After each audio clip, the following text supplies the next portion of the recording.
Hey folks, welcome back. Beautiful day out here in the Red Pine Forest. The sun, unfortunately, is just about set, but we're still going to try to get a little bit of work done. This behind me is my freshly built portable sawmill shelter. This is going to be the Hillbilly Hideout version 2. Now check out the playlist to see the entire process of this. I think it turned out quite nice. Definitely something I'm proud of, and definitely something I want to, well, get in there and start using. What I'm going to do today is take advantage of this unseasonably warm weather. Yesterday it was -5 degrees Celsius, -5 degrees Celsius. Today it's +15 Celsius. I don't know what's going on, but I'm taking advantage of it today.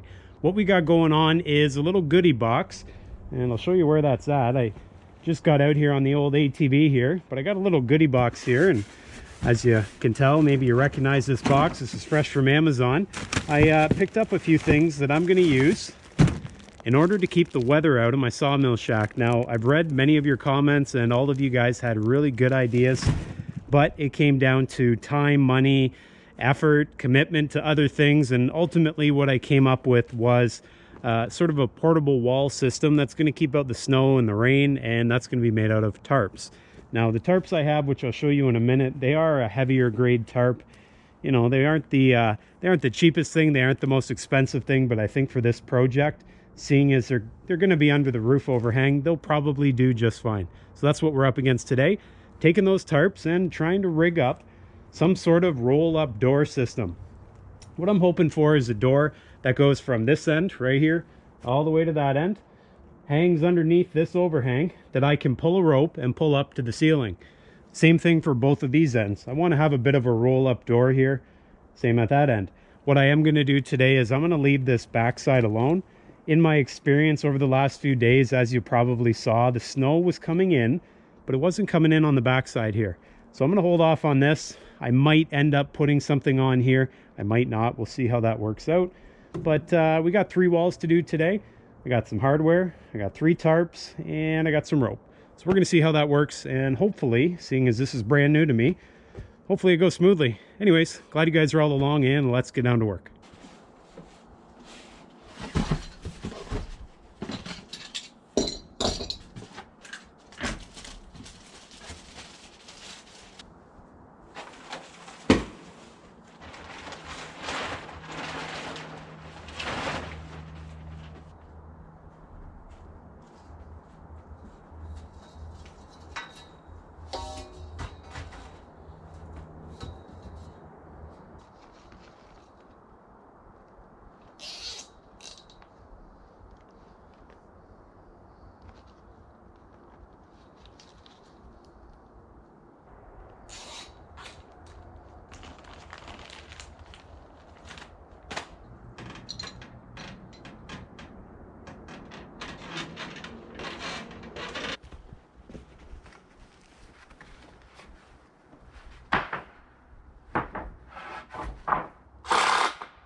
Cody, get off there. Come on. Okay, come on.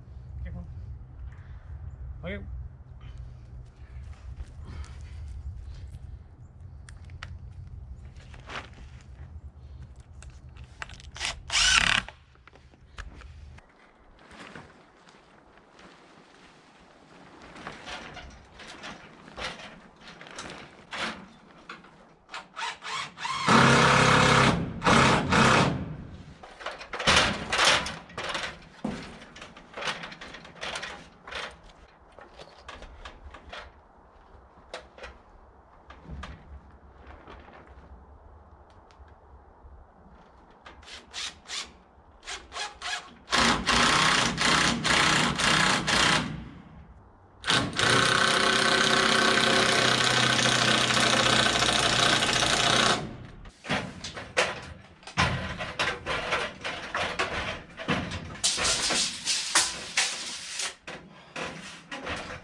got a darn sliver. You guys see that? It's not very big, but it sure hurts.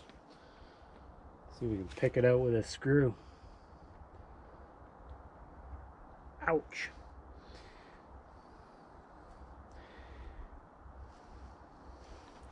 See it in there? Can't get that thing out.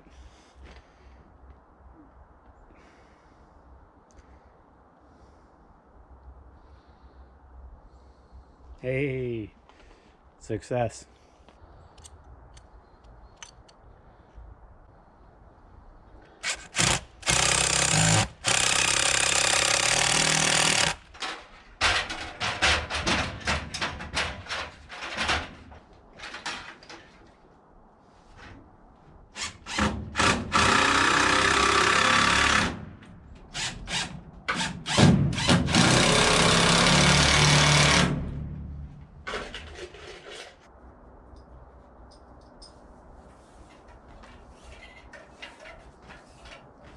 All right, guys, the sun's just about down, so I'm going to try this one time and one time only, and let's hope it works. Regardless of whether it works or not, we're calling it quits tonight because I'm ready for dinner and ready for a coffee. Here goes.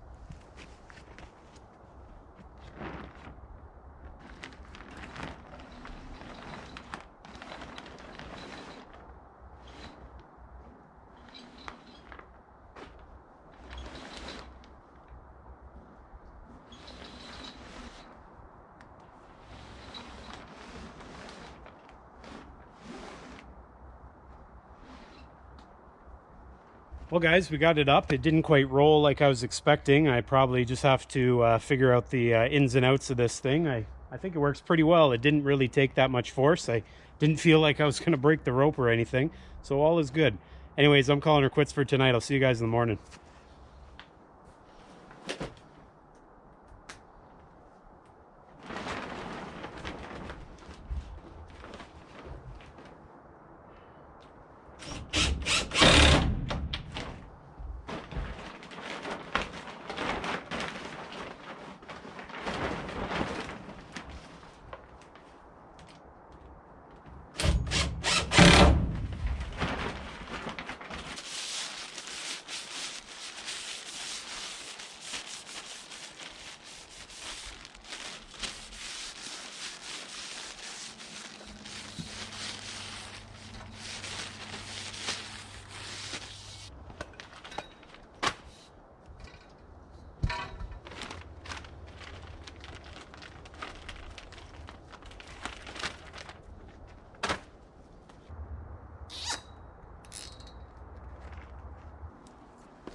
Well, folks, there's another good day in the books, and as you can tell, I'm in a short sleeve t-shirt here. Things definitely warmed up as I got working.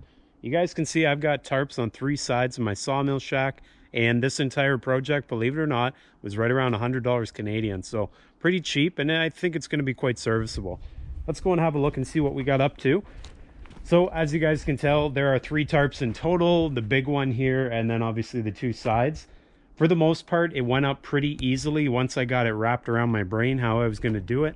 You guys saw me struggle a little bit with the first one, and to be honest with you, I don't think I should have put the bar on before attaching the tarp at the top of the sawmill shelter. I probably should have waited to put that bar on. It added a bit of extra weight and made it kind of cumbersome. Anyways, you guys can see up there, see how it's attached. You can also see how I have the wires run. Here is a double pulley. You guys see where I'm pointing there? Right there. There's the double pulley and a single pulley down at that end. Same thing here. Here's my double pulley and a single pulley at the far end.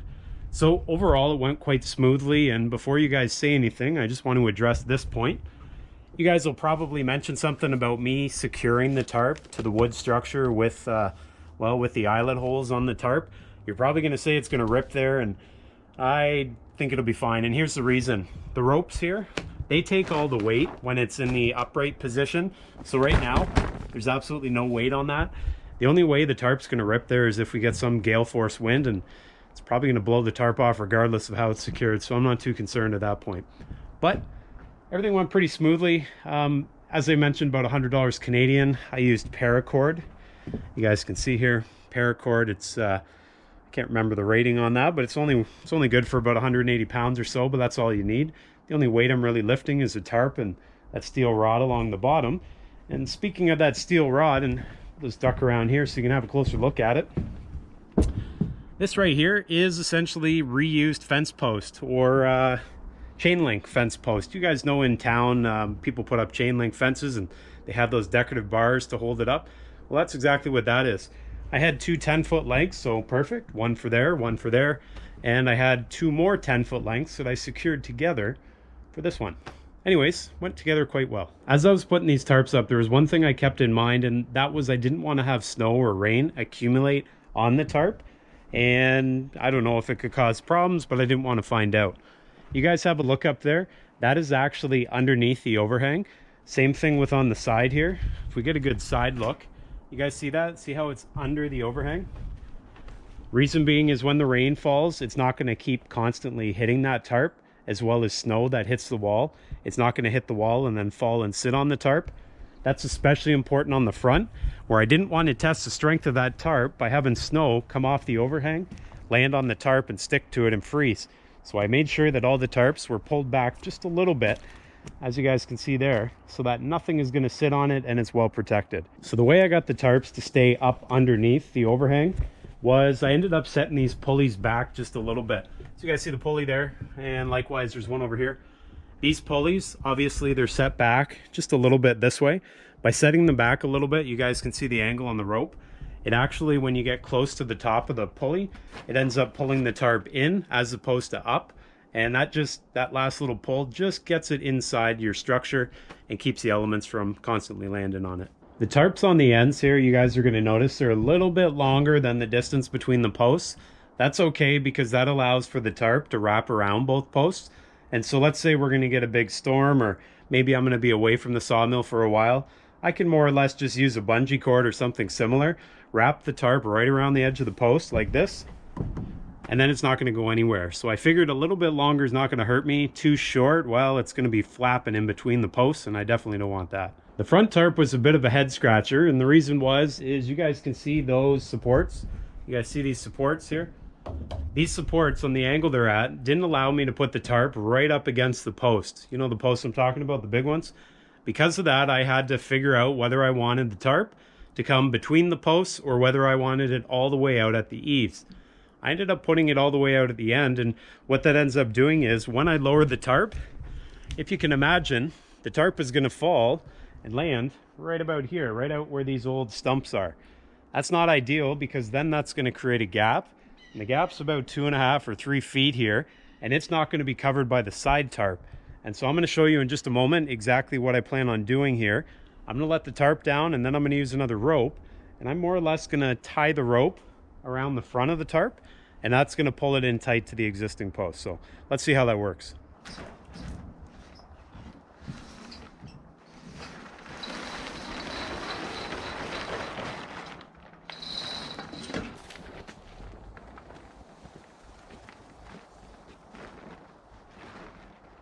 And just like that, we put a rope up, and that's going to be my temporary solution until I figure out whether I need to do something different or not to hold it tight to the building.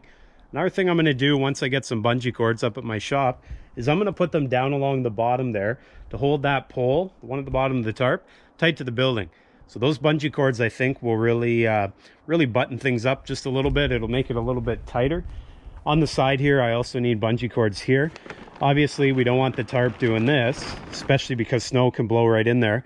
So what I'm likely going to do is probably put a bungee cord on here, wrap it around the inside like so, and secure it somehow. Haven't quite figured that part out. I am sort of learning this as I go.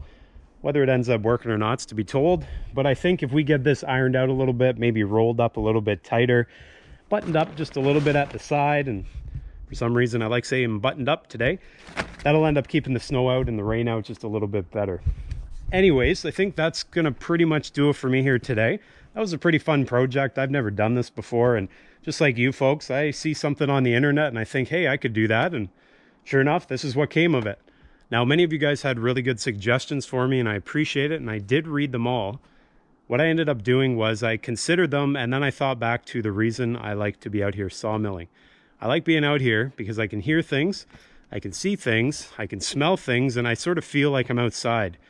I don't want to feel like I'm inside, and as a result, I ended up getting rid of the walls as much as possible. I'm not going to say I'm getting rid of them permanently, but the idea of wooden walls, I sort of put them on the back burner for now.